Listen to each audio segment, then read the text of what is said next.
महाराष्ट्र के उप मुख्यमंत्री देवेंद्र फडणवीस ने महाराष्ट्र नवनिर्माण सेना के प्रमुख राज ठाकरे से मुलाकात की। ये कहा जा रहा है कि मुलाकात तकरीबन 1.5 घंटे तक चली और इस मुलाकात के कई मायने निकाले जा रहे हैं, जिसको लेकर सियासत फिलहाल गर्मा गई है। ये तस्वीरें हम आपको दिखा रहे हैं जब राज ठाकरे से मिलने फडणवीस उनके घर पहुंचे और उनसे जाकर मुलाकात की। 1.5 घंटे तक ये बातचीत हुई। वार्ता में शिंदे कैबिनेट में एमएनएस को जगह देने पर चर्चा की गई है। महाराष्ट्र के उप मुख्यमंत्री देवेंद्र फडणवीस ने एमएनएस के प्रमुख राज ठाकरे से इस मुलाकात में कई सारे पहलुओं पर बात की और अब सियासत के गलियारों में इस मुलाकात को लेकर चर्चाएं जो हैं वो काफी ज्यादा तेज हो गई हैं। इस मुलाकात के कई मायने निकाले जा रहे हैं। खबर तो ये भी आ रही है कि ऐसा हो सकता है कि एमएनएस जो नई कैबिनेट है उसमें शामिल हो जाए, यानी शिंदे और फडणवीस की जो नई कैबिनेट है उसमें एमएनएस को भी शामिल कर लिया जाए। अमित ठाकरे जो राज ठाकरे के बेटे हैं, उनके मंत्री बनने की बात जो है वो भी यहां पर कही जा रही है। और ये गुलदस्ता देखिए, मुस्कुराते चेहरे, कहा जा रहा है कि दिल मिल गए हैं वापस से राज ठाकरे फडणवीस एक साथ। ऋत्विक हमारे संवाददाता इस वक्त हमारे साथ जुड़ रहे हैं। ऋत्विक, जरा समझाइए हमारे दर्शकों को कि ये जो मुलाकात है, इस मुलाकात के मायने क्या हैं, क्योंकि राज ठाकरे एक अहम किरदार तो हैं, आप उन्हें नकार नहीं सकते हैं। हालांकि वो सियासी तौर पर बहुत सक्सेसफुल नहीं हुए, लेकिन अब जब महाराष्ट्र की सियासत एक बदलाव के दौर से गुजर रही है, उस दौर में इस मुलाकात के मायने क्या? जी बिल्कुल शुभांकर, हमने देखा महाराष्ट्र में सत्तांतर के बाद अब बीजेपी एक अपनी और नई चाल आगे खेलते हुए दिख रही है। ये अहम बैठक थी राज ठाकरे और देवेंद्र फडणवीस के बीच। ये इसलिए क्योंकि पिछले कुछ दिनों में एमएनएस ने जिस तरह से बीजेपी को समर्थन दिया है, चाहे वो राज्यसभा का चुनाव हो, चाहे वो एमएलसी के चुनाव हो या अब राष्ट्रपति पद का चुनाव हो, एमएनएस ने, राज ठाकरे ने खुद होकर एक हाथ आगे बढ़ाया है। और हमेशा उनका जो एक ही विधायक है महाराष्ट्र के असेंबली में, उन्होंने बार बार बीजेपी की तरफ एक मदद का हाथ आगे बढ़ाते दिखे हैं।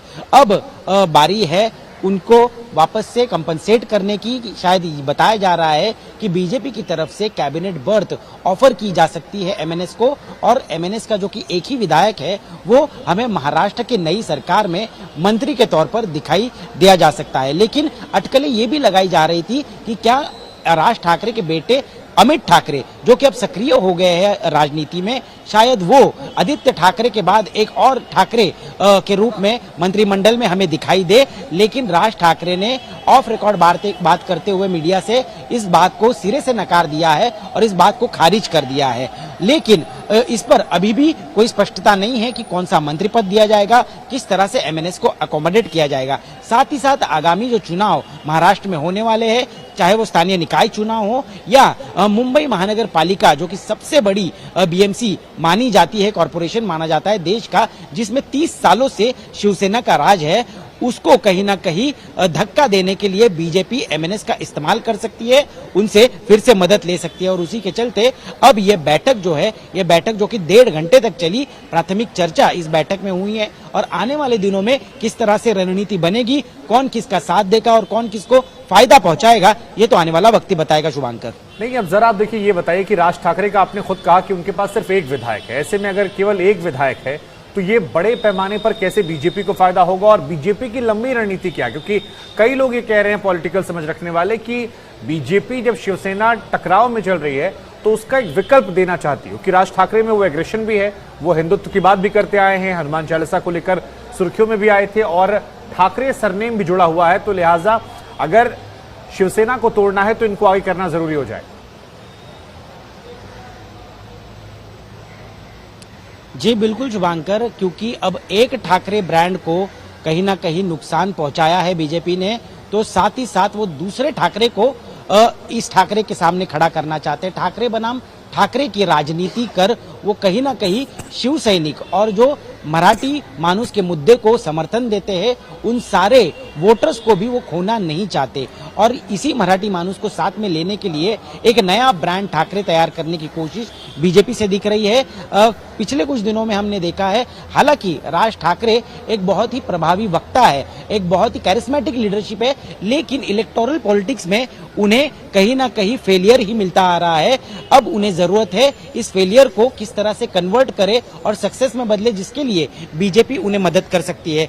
मुंबई महानगर पालिका की बात करें करें या तो नासिक कॉरपोरेशन की बात करें या औरंगाबाद की बात करें, सब जगह ये जो कुछ पॉकेट्स है वहां पर एमएनएस ने हमेशा से अच्छी सीटें जीती है, लेकिन उन्हें कहीं ना कहीं ये जीत का सिलसिला आगे बढ़ाने को काफी दिक्कतें आई है। उसके कई सारे कारण बताए जाते हैं। उनके पास रिसोर्सेज कम है, उनके सामने शिवसेना जैसी पार्टी थी और इसी कारण उन्हें जो मदद और जो वोट पैटर्न उनके पक्ष में जाना चाहिए वो नहीं जा रहा था।